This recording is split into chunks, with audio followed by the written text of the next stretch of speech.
How's it going, everybody? Jack Stacks back here, and today we will be bringing you a deck profile of, you guessed it, my Lightsworn deck. Oh, my babies. This is my baby right here.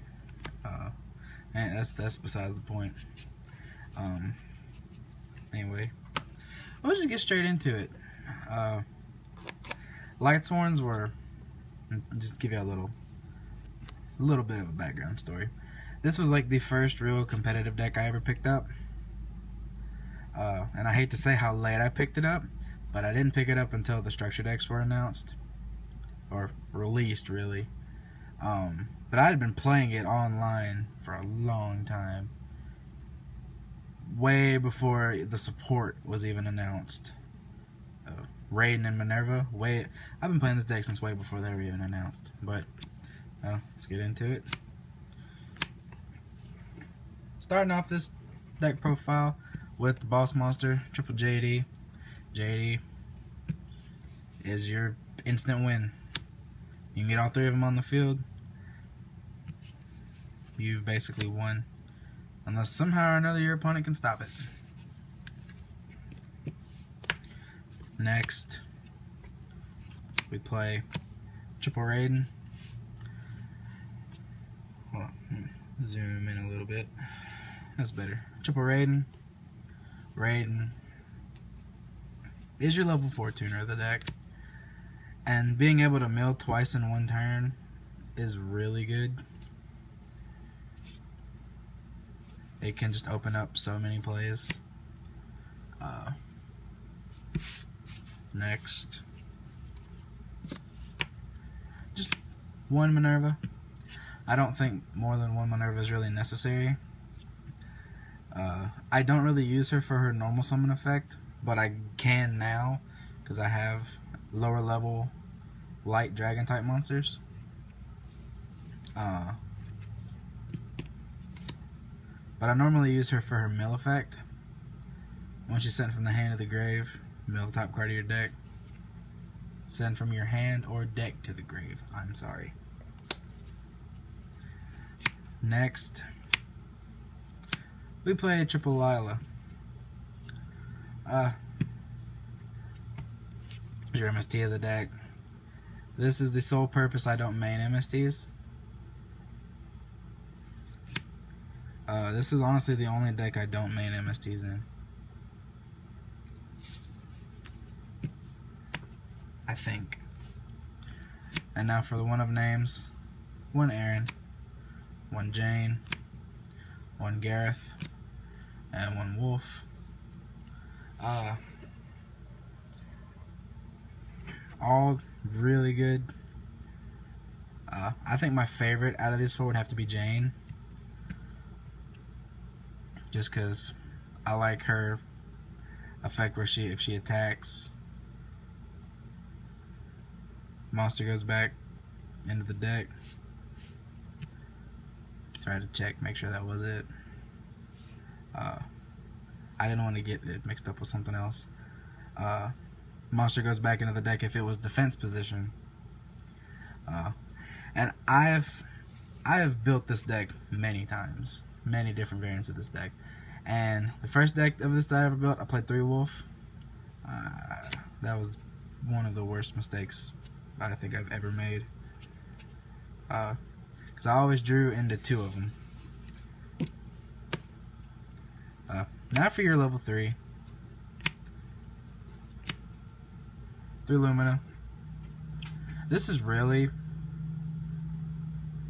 the second up boss of the deck.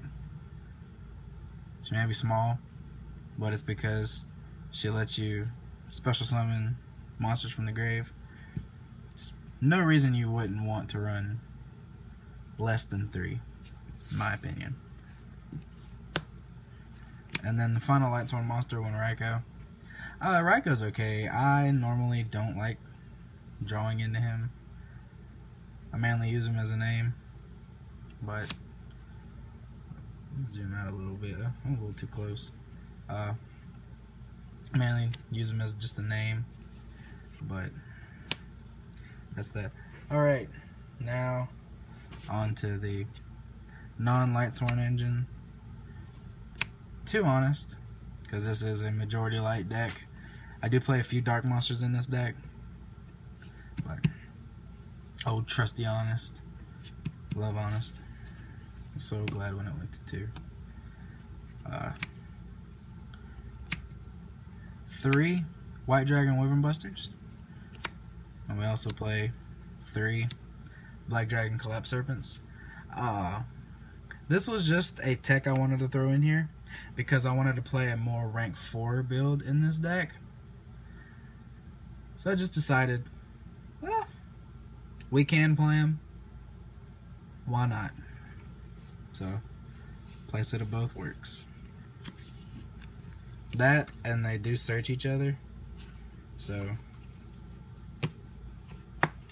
and then the final monster, which was a little bit of a personal tech, playing 2 Doom Caliber Knights.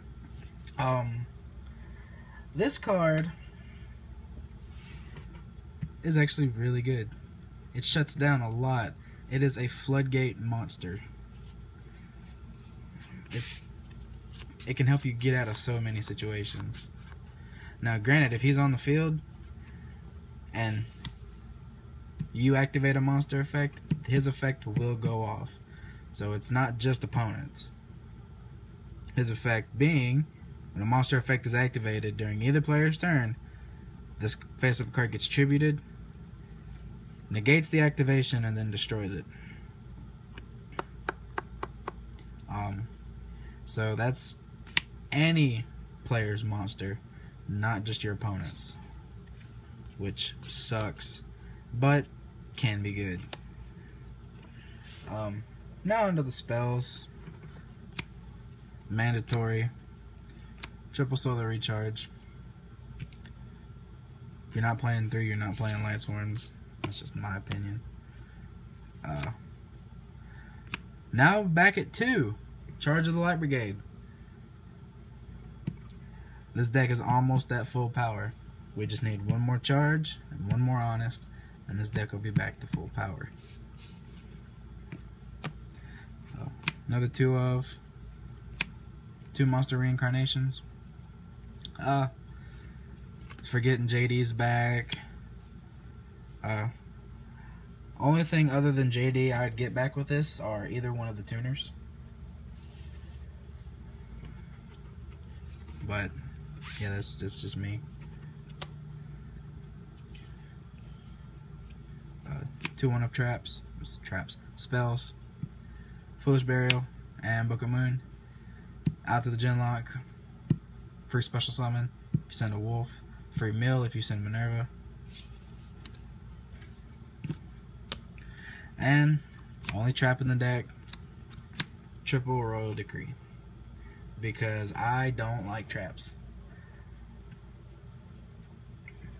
That, and most people have stopped main decking MSTs and started main decking a bunch of traps.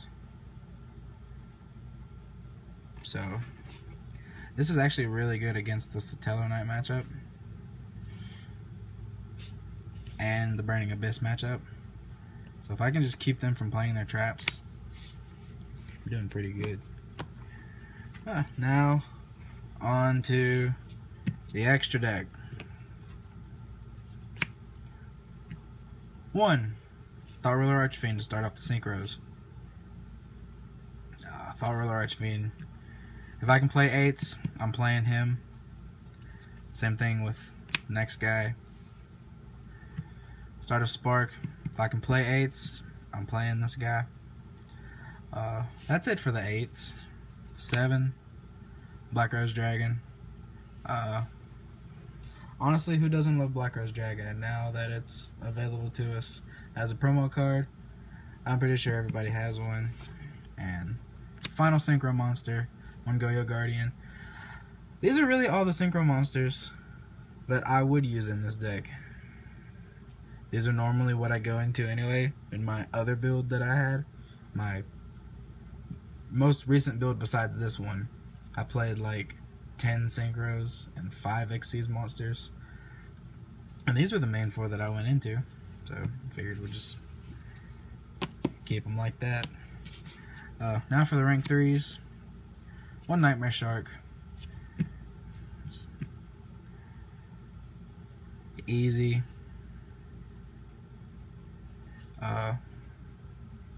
Easy 2k damage. Zenmains. Easy destruction power. And finally Alucard, just for popping face downs. These are all the rank 3s I play.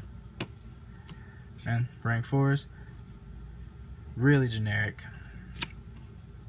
Exciton Knight, honestly one of the best generic rank 4s in the game right now. 101 Silent Arc, again, one of the best generics in the game. The Volvo Chain, help go into him if you know you're going to be milling at the end of the turn, so you can mill correctly, mill what you need to mill. Put a wolf on top of your deck, so that way get it during the end phase. Abyss Dweller, it's top graveyard effects, really good against Burning Abyss and Shaddolls. And I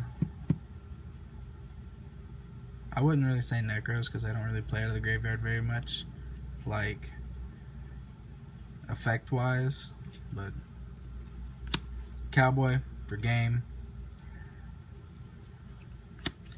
1 Anti-Luminescent Knight for just in case, because you never know when you need it. 1 Ptolemaeus to round off with the 1 Constellar Diamond. And that, guys, concludes today's deck profile. Can't really think of anything that I would change in this deck. I believe this deck, as of right now, is pretty much perfect. I've play tested it a little bit on Dev Pro, and it's done me right so far. So